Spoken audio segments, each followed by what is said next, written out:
Hello दोस्तों, आज से हम साइंस की भी वीडियो आज से हमारी साइंस की भी वीडियो बन रही है। तो आज इसका पहला टॉपिक है न्यूट्रिशन इन एनिमल्स, यानी जंतुओं में पोषण। तो इसमें आपको क्या लग रहा है कि इसमें हम क्या पढ़ेंगे?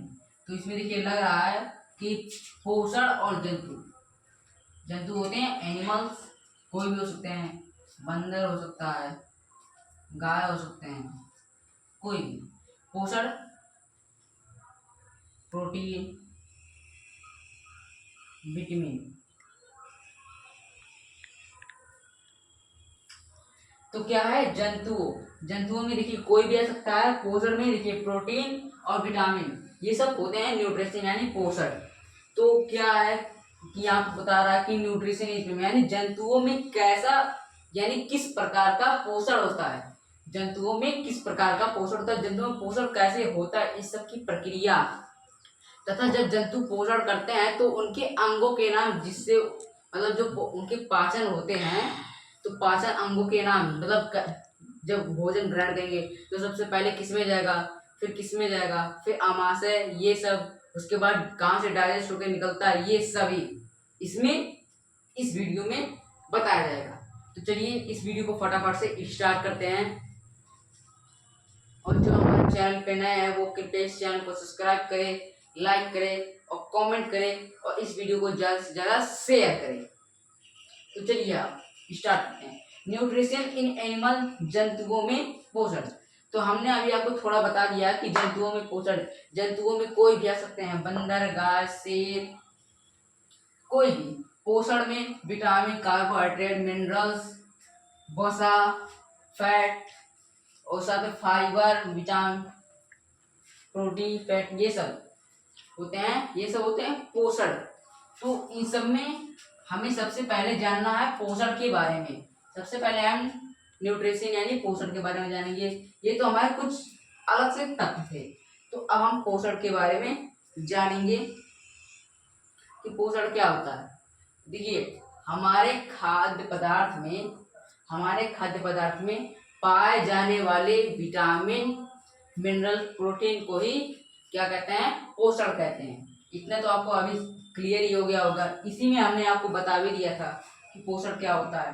तो चलिए जंतुओं में पोषण बताएं। जंतुओं की दो कैटेगरीज होती हैं, जंतुओं की दो कैटेगरीज होती हैं। क्योंकि एनिमल की दो कैटेगरी होती है। एक होता है स्वपोषी,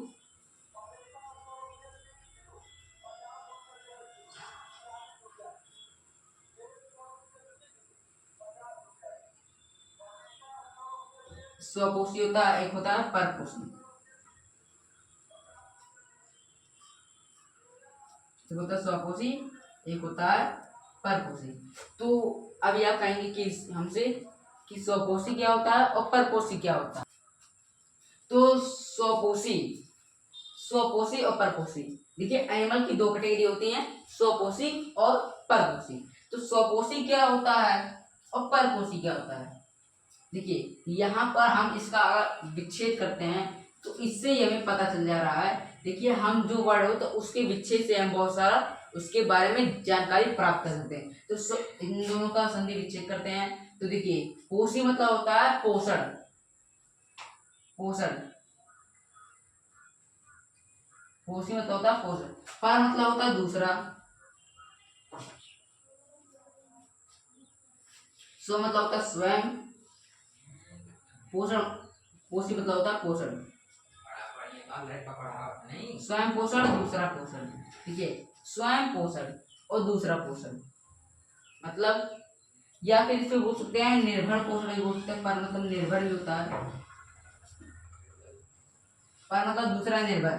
तो देखिए स्वपोषी, स्वयं पोषण, ऐसे जंतु जो अपना पोषण स्वयं या फिर अपना भोजन स्वयं बनाते हैं, उसे स्वपोषी जंतु कहते हैं। ये क्या है कि अपना भोजन स्वयं बनाने वाले जंतु को स्वपोषी जंतु कहते हैं। एनिमल की कैटेगरी में ये पहला आता है। दूसरा है परपोषी, दूसरा है परपोषी। देखिए कुछ जानवर ही स्वपोषी हो सकते हैं, लेकिन ज्यादातर इसमें हम पेड़ ही आते हैं। इसमें हम कहा जाए इसमें तो 98% प्लांट्स, 98% प्लांट्स ही हैं जो स्वपोषी होते हैं, परपोषी कुछ ही होते हैं इनकी 2% में, इनकी 2% में। लेकिन 1% एनिमल भी होते हैं, कुछ कुछ जो अपना पोषण स्वयं करते हैं। अब परपोषी, निर्भर पोषण, यह दूसरा पोषण, इसको हम निकाला तो दूसरे निर्भर पोषण, ऐसे जानवर जो दूसरों पर निर्भर होते हैं, दूसरों पर निर्भर होते हैं या फिर दूसरों पर अपना भोजन बनाते हैं या पोषण करते हैं दूसरों का, उसे परपोषी कहते हैं, उसे परपोषी कहते हैं। क्लियर हुआ इतना? देखिए बहुत आसानी से हम ये सब को डायग्राम के हिसाब से, फिगर के हिसाब से समझ रहे हैं। तो परपोषी क्या होता है, स्वपोषी क्या होता है? तो वो परपोषी जो दूसरों पे निर्भर होते हैं या दूसरों से अपना पोषण प्राप्त करते हैं उसे परपोषी कहते हैं। और स्वपोषी होते हैं जो अपना भोजन स्वयं या अपना पोषण स्वयं करते हैं उसे परपोषी कहते हैं। क्लियर इतना? चलिए अब हम आगे बढ़ते हैं अपने।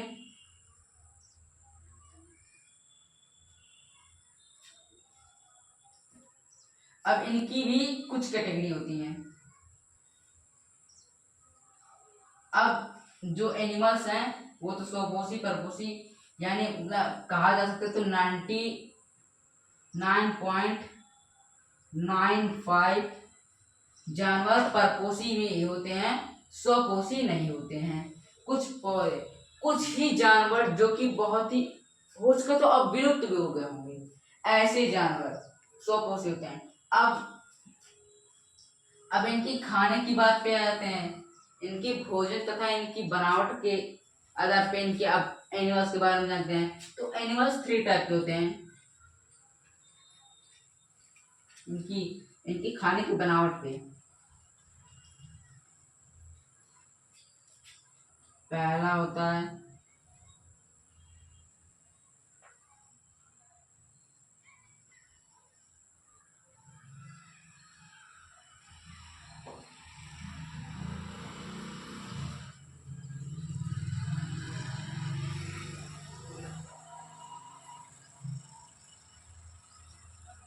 चलिए देखिए हो गया। तो एनिमल की खाने की बनावट या उनके भोजन के आधार पे इन्हें 3 भागों में बांटा गया। शाकाहारी, वेजिटेरियन, मांसाहारी, नॉन वेजिटेरियन, या फिर होता है इसे हर्बीवोरस भी कहते हैं, मतलब शाकाहारी को इंग्लिश में हर्बीवोरस कहते हैं। और मांसाहारी कैर्निवोरस, और इन दोनों का मिक्सचर ही सर्वाहारी होता है। जो शाकाहारी मांसाहारी होता है उसे सर्वाहारी कहते हैं। तो इसे ओमनीवोरस बोलते हैं, omnivorous, OMNIVIROUS, omnivorous, HERBOUIOUS, carnivorous. तो ये क्या होते हैं? शाकाहारी, शाकाहारी मतलब आहार लेने वाला या आहार को ग्रहण करने वाला। शाक मतलब होता है पेड़ पौधे, शाक मतलब सब्जी भी होती है। मांसाहारी, आहारी, आहारी मतलब ग्रहण करने वाला, मांस मतलब मांस को ग्रहण करने वाला, सर्वा मतलब सब कुछ, आहारी मतलब ग्रहण करने वाला। तो इसमें हमने अभी आपको तेजी में बता दिया है सब कुछ कि क्या होते हैं शाकाहारी, क्या होते हैं मांसाहारी, क्या होते हैं सर्वाहारी। इतना हम बढ़िया से क्लियर कर दिए कि शाकाहारी होते हैं जो सिर्फ केवल शाक या पेड़ पौधों को खाते हैं, उन्हें शाकाहारी कहते हैं। मांसाहारी जो सिर्फ केवल मांस का ही सेवन करते हैं उसे मांसाहारी कहते हैं। सर्वाहारी जो सब कुछ सेवन करते हैं, यानी मांसाहारी और मांसाहारी शाकाहारी दोनों का सेवन करते हैं, उसे सर्वाहारी कहते हैं। इनके हम उदाहरण भी लिख देते हैं। उदाहरण इनके गाय, एक एक उदाहरण लिखेंगे। इनके शेर, इनके मनुष्य।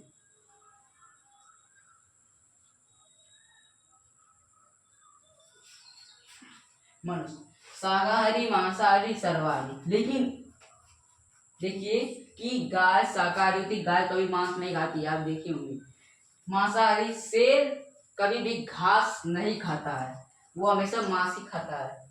मनुष्य सर्वाहारी, मनुष्य घास मतलब साग मतलब पेड़ मतलब फल फ्रूट जो होते हैं और साथ में मांस दोनों का सेवन करता है, इसलिए से सर्वाहारी कैटेगरी में रखा गया है। लेकिन कुछ जो मनुष्य होते हैं 1-2% वो शाकाहारी होते हैं, वो मांसाहारी नहीं होते हैं, वो मांसाहारी नहीं होते हैं कुछ परसेंट।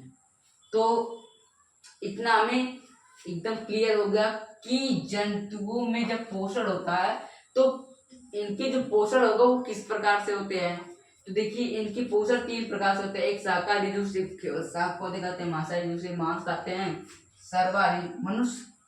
तो हो गया इसका कि कैसे मतलब अपना ये पोषण करने वाले इनकी कैटेगरी हो गई। इनके भोजन में ये कैसे होंगे, ये कैसे कैसे होते हैं, स्वपोषी भी होते हैं, परपोषी भी होते हैं, स्वपोषी भी होते हैं और परपोषी होते हैं।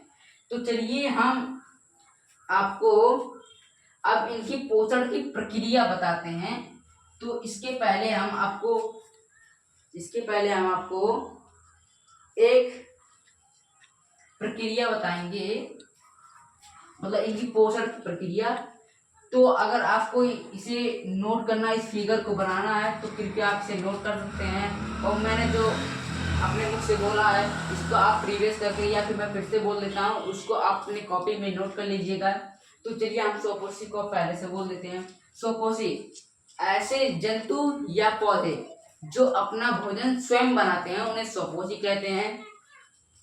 परपोषी ऐसे जंतु या पौधे, कुछ पौधे होते हैं जो परपोषी होते हैं, ऐसे जंतु जो अपना भोजन दूसरों पर निर्भर रहते हैं, अपने पोषण दूसरों पर निर्भर रहते हैं, उसे परपोषी कहते हैं। चलिए अब दूसरे वाले कैटेगरी पे आ जाते हैं, एनिमल के। शाकाहारी ऐसे जंतु जो सिर्फ केवल बता शाक यानी पेड़ पौधे की पत्तियां मतलब और फल सब्जियां इत्यादि घास इस सब को खाने वाले जंतु को शाकाहारी कहते हैं। मांसाहारी जंतु ऐसे जंतु जो केवल मांस का सेवन करते हैं, मांसाहारी जंतु कहते हैं। सर्वाहारी जंतु जो शाक तथा मांस दोनों का सेवन करता है उसे सर्वाहारी जंतु कहते हैं।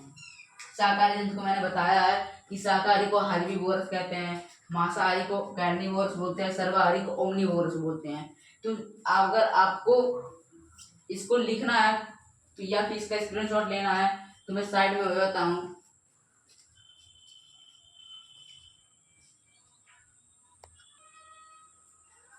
तो अब हमारा अगला जो टॉपिक का हेडिंग है तो वह है the process of nutrition. The process of nutrition यानी पोषण की प्रक्रिया, पोषण की प्रक्रिया। तो दी प्रोसेस ऑफ न्यूट्रिशन पोषण की प्रक्रिया। देखिए दी एक आर्टिकली, प्रोसेस मतलब होता है प्रक्रिया, प्रोसेस मतलब होता है प्रक्रिया, ऑफ मतलब का, न्यूट्रिशन मतलब होता है पोषण। तो देखिए हिंदी जो होता है वो सीधा होता है लेकिन इंग्लिश में थोड़ा उल्टा हो जाता है उसी का। तो यहाँ प्रक्रिया का पोषण, तो उसे उल्टा ले चलेंगे तो पोषण की प्रक्रिया, पोषण की प्रक्रिया, पोषण की प्रक्रिया, दी प्रोसेस ऑफ न्यूट्रिशन, पोषण की प्रक्रिया। तो अब न्यूट्रिशन के क्या प्रोसेस होते हैं इन सब के बारे में हम जानेंगे, इसके भागों के बारे में जानेंगे। तो चलिए अब हम स्टार्ट करते हैं इसे भी। तो पहला ये पोषण में हमें एक चीज जानना जरूरी है। क्या पोषण में एक चीज जानना जरूरी होता है, उसे कहते हैं प्राणी संबोधी पोषण। प्राणी संबोधी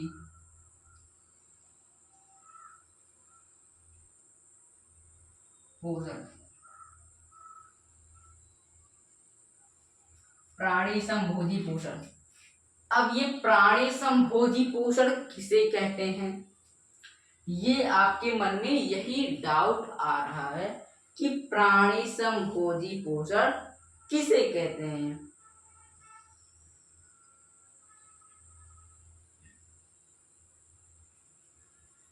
ये देखो, प्राणी समभोजी पोषण,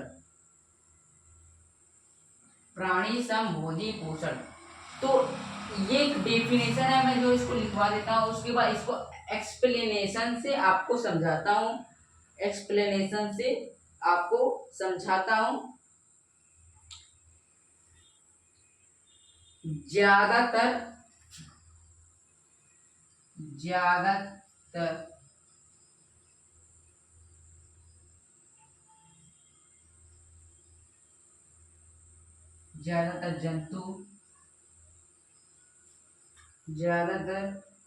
जंतुओं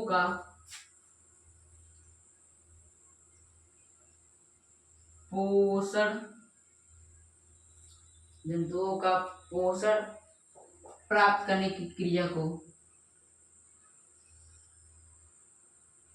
करने की क्रिया को प्राणी समभोजी पोषण कहते हैं।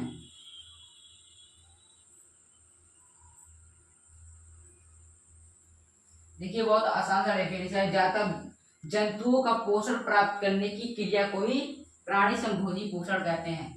लेकिन कुछ लोग को ये समझ में नहीं आया होगा कि ज्यादातर जंतुओं का पोषण प्राप्त करने की क्रिया, कुछ जो जंतु होंगे उनका कैसे पोषण होता होगा। कुछ जो जंतु होंगे वो पोषण का पोषण करते हैं। जैसे एक मतलब साइकिल होता है, क्रिया होती है, प्रक्रिया। जैसे यहाँ पर एक कोई देखिए, जैसे गाय, जैसे यहाँ घास है, घास, इसको किसने खाया, हिरण ने। हिरण को किसने खाया, किसी ने भी खाया होगा, शेर ने, चलिए खा लिया। शेर को, जब शेर मरा तो उसको किसने खाया, सूक्ष्म जीव।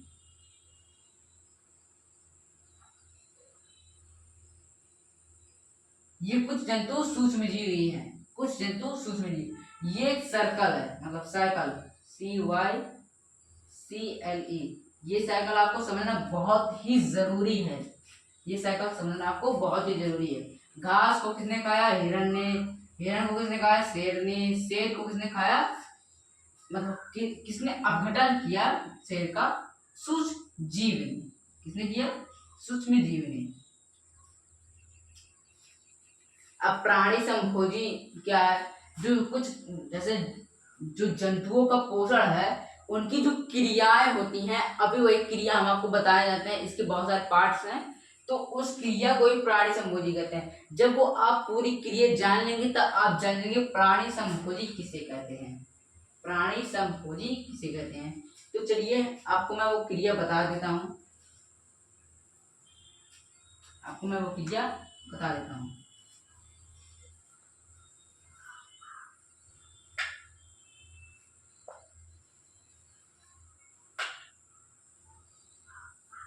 क्लियर है, चलिए। पहला हमारा क्रिया है अंतग्रहण। पहला हमारा क्रिया है अंतग्रहण।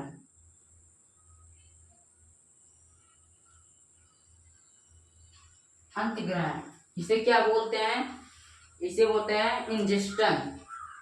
ये हमारा अंतग्रहण भैया को बोलते हैं इंजेस्टन, INGESTION, इंजेस्टन। अब इंजेस्टन क्या होता है, इंजेस्टन क्या होता है, मैं इसको आपको मुख से बता रहा हूँ। अगर आपको नोट करना हो तो आप अभी कॉपी पे ले लीजिए और फिर से इसे नोट करना स्टार्ट कर दीजिए इसको। तो क्या होता है, ये अंतर्ग्रहण क्या होता है कि इस प्रक्रिया में भोजन को भोजन को जीव के शरीर के अंदर ग्रहण करने की प्रक्रिया जो होती है उसी को कहा जाता है अंतर्ग्रहण। उसी को कहा जाता है अंतर्ग्रहण।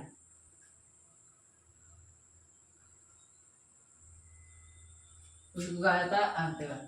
जैसे कुछ लोग आप समझे होंगे, जैसे आपने खाना खाते ही हैं आप, तो आपने जैसे एक तिनका उठाया, उसको आपने मुंह में डाला, जैसे वो मुंह में गया तो वही मुंह में जो आपका भोजन है, जीव अपने मुंह में जो भोजन डालता है उसी की प्रक्रिया को कहते हैं अंतर्ग्रहण।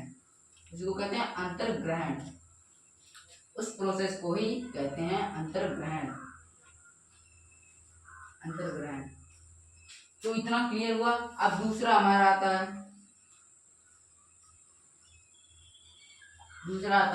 हमारा अंतर्ग्रहण। दूसरा होता है पाचन।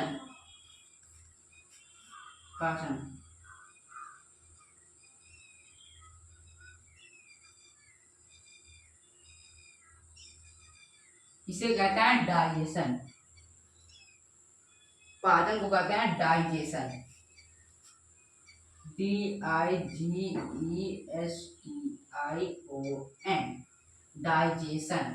अब भैया डाइजेशन क्या होता है, पाचन किसे कहते हैं, ये भी जान लेते हैं। देखिए, आपने खाना खाया, आपने खाया, उसे चबाया। इसको चबाने के बाद ये आपकी इस नली से गया पेट में। तो पेट के कई पार्ट होते हैं, तो पेट के अंदर जाता है, उसमें होता है एक HCl नामक एक अम्ल। ऐसे होता है, वो हमारे खाने को पचाता है। उसी पचाने की क्रिया को पाचन कहते हैं। अगर इसका डेफिनेशन चाहते हैं तो बता देते हैं। ठोस व जटिल खाद्य पदार्थों को घुलनशील पदार्थों में परिवर्तित करने की प्रक्रिया को क्या कहते हैं, पाचन कहते हैं। इतना क्लियर हुआ कि जैसे आपने चावल का तिनका खाया, तो चावल का तिनका ठोस है, अब इसे एसिड मिलेगा तो इसे लिक्विड में बदल देगा। तो इसका डेफिनेशन यही तो है, ठोस व जटिल खाद्य पदार्थों को सरल व घुलनशील खाद्य पदार्थों में बदलने की प्रक्रिया को डाइजेशन कहते हैं। इतना क्लियर। अब तीसरा भी आते हैं।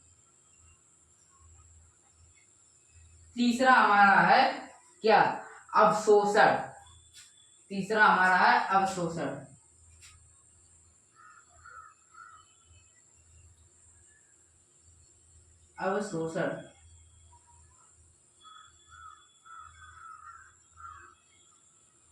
तीसरा हमारा है अवशोषण।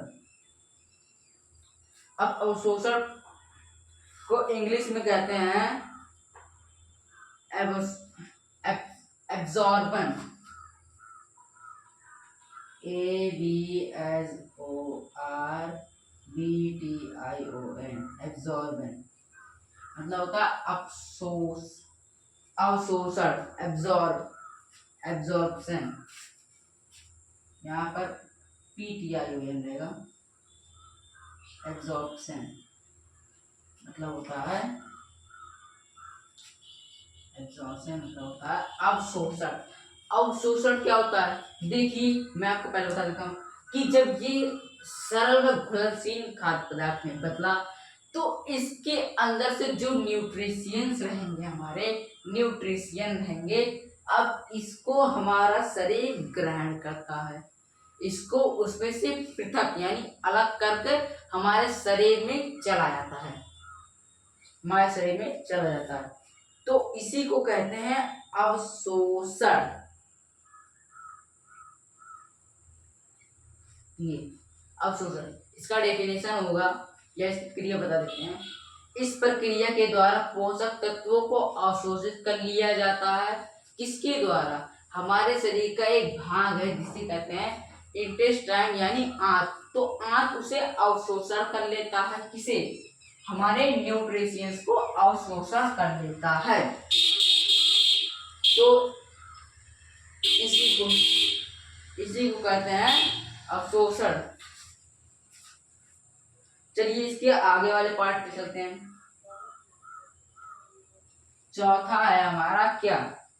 चौथा है हमारा स्वांगीकरण। स्वांगीकरण,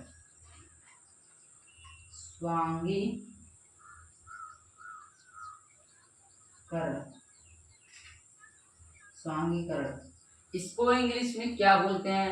स्वांगीकरण को बोलते हैं एसाइमिलेशन। एसाइमिलेशन, एसाइमिलेशन, AISSLIMATION।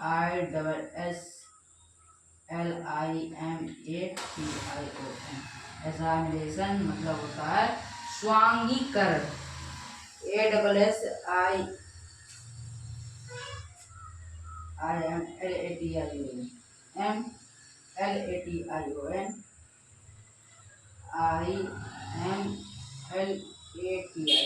एसाइमिलेशन, स्वांगीकरण क्या होता है? देखिए जब हम भोजन, देखिए ये भोजन का अंतिमकरण है। इसमें जो भी पोषक तत्व हैं वो सब अवशोषित हो चुके हैं। अब इसमें जो भोजन रहेंगे वो ईंधन के रूप में बन जाएंगे, यानी हमारे शरीर को मजबूती देगा। जैसे देखिए आपने खाना खाया, अब वो आंतों में गया, आंतों में जाने के बाद जब वो अवशोषित किया तो अवशोषित जो थोड़ा और बचा रहता है उसको ईंधन के रूप में हमारे शरीर को चलने फिरने के रूप में, या हमारे शरीर के अंदर जो मशीनें होती हैं उसको काम करने के रूप में की प्रक्रिया को स्वांगीकरण कहते हैं, यानी उस चीज को भी वो अवशोषण करता है। यह हमारी अंतिम क्रिया है। अब इसके बाद वो जो बचा हुआ पदार्थ रहेगा वो सब वेस्ट होता है। अब वो सब जाके उत्सर्जन नली में मिल जाएगा। अब इसकी अगली क्रिया के बारे में देखते हैं। इसकी अगली क्रिया व अंतिम क्रिया है उत्सर्जन। उत्सर्जन, उत्सर्जन, इसे क्या कहते हैं? उत्सर्जन को इंग्लिश में कहते हैं इंजेशन, आइजेशन।